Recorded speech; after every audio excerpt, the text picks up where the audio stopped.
Olá, tudo bom? O assunto para nossa aula de hoje será a soma dos ângulos internos de um quadrilátero, tá certo? E conforme for havendo necessidade de expor teoria, eu vou explicando para vocês. Então, vamos resolver os exercícios a partir do exercício número 1, que fala assim: é dado o quadrilátero, então, este quadrilátero aqui, certo? O quadrilátero é uma figura que possui 4 lados, então, aqui eu tenho uma figura que tem 4 lados, por isso ela é chamada de quadrilátero. Qual deve ser o valor de x para que o perímetro seja igual a 29? Essa é a pergunta da alternativa A. Pessoal, o perímetro, ele é a soma dos lados de uma figura. Então, perímetro é igual à soma dos lados de uma figura. Quando eu somo todos esses lados aqui, então 5 mais 7 mais 9 mais x, como resultado, a alternativa A quer que eu tenha o valor 29. Então, nesse caso, para responder o exercício alternativa A, eu vou realizar a soma dos lados. Então, eu faço o perímetro é igual a 5 mais 7 mais 9 mais x. Então, a soma desses lados é igual ao perímetro. Eu sei o valor que eu quero que seja o perímetro, é o número 29. Então, eu faço 5 mais 7 mais 9 mais x igual a 29. Então, nesse caso, eu vou ter 5 mais 7 igual a 12. 12 mais 9 é igual a 21 mais x, que é igual a 29.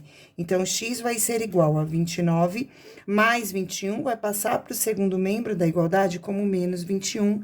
X será igual a 29 menos 21 igual a 8 centímetros. Então, essa é a resposta da alternativa A, x igual a 8 centímetros.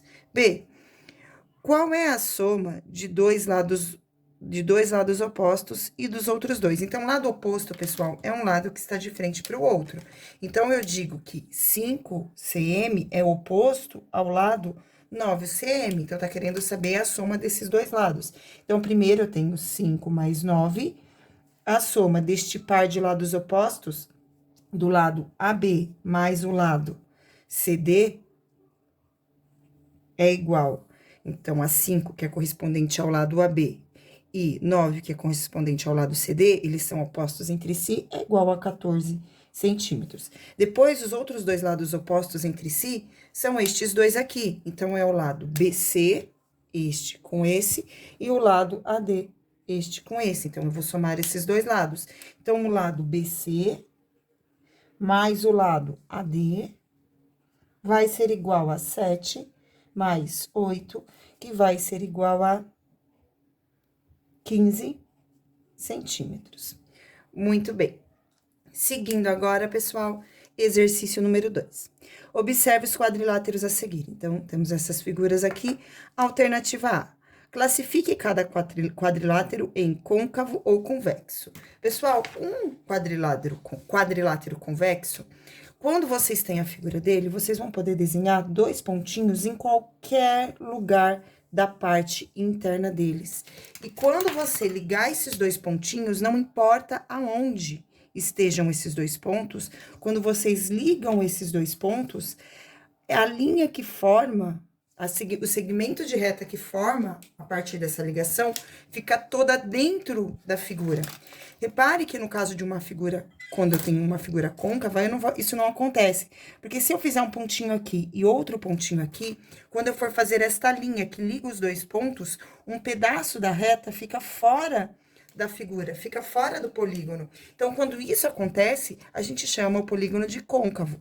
E quando ele fica todinho dentro, a linha, o segmento de reta fica todinho dentro, independente da posição desses dois pontinhos, vocês vão ter o convexo, certo? Então, agora, vamos olhar aqui, ó, na figura A. Em qualquer lugar que eu faça dois pontinhos aqui dentro dessa figura e que eu ligue, eu vou ter essa figura 1, eu vou ter o segmento de reta todo dentro. Então, essa é uma figura que eu posso chamar de côncava, côncavo. Então, aqui é uma figura côncava, certo? Depois, aqui, nessa figura, por exemplo, se eu fizer um pontinho aqui e outro pontinho aqui, e for ligar esse segmento de reta, eu vou com um pedaço do segmento de reta fora. Então, essa figura eu chamo de convexo.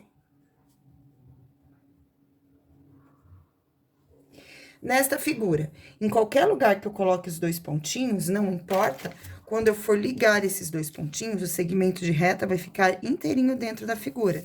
Então, aqui eu tenho uma figura côncava. Neste, se eu ligar esse pontinho com um segmento de reta, um pedacinho da reta vai ficar do lado de fora. Então, aqui eu tenho uma figura convexa. Tá vendo? Fica esse pedacinho aqui pro lado de fora. Então, aqui eu tenho uma figura convexa. Muito bem. Vamos agora para a alternativa B. Então, A era classificar em côncavo e convexo, já está classificado. B, trace as diagonais de cada quadrilátero. Gente, diagonal é uma linha que liga um vértice ao outro não consecutivo. Então, eu estou falando de quadriláteros, todos os quadriláteros, eles vão possuir, quadriláteros côncavos, né? Eles vão possuir duas diagonais. Então, aqui, ó, um vértice, aí aqui eu tenho outro vértice, só que esse é consecutivo, então pula. Esse não é consecutivo, então, dois vértices não consecutivos eu estou ligando. E aqui, novamente, dois vértices não consecutivos eu estou ligando, então, aqui eu tenho as duas diagonais. Nessa figura aqui, eu tenho aqui esta ali, que eu posso chamar de diagonal, tá? Mas é uma classificação meio falha dentro de uma figura convexa. Agora, vamos para o côncavo, ó. Uma diagonal, outra diagonal. Muito bem. Duas diagonais. Todo quadrilátero, ele vai possuir duas diagonais. Aqui eu posso dizer que essa aqui é uma diagonal, mas também é uma definição meio falha, tá? E aí está. Agora, vamos para a alternativa C. O que aconteceu com uma das diagonais dos quadriláteros côncavos, né? Então, nesses quadriláteros aqui, o que é que aconteceu com uma das diagonais dos quadriláteros côncavos? Na verdade, o que acontece? Quando eu tenho quadrilátero côncavo, eu vou ter duas diagonais. Quando eu ter um convexo, a gente consegue encontrar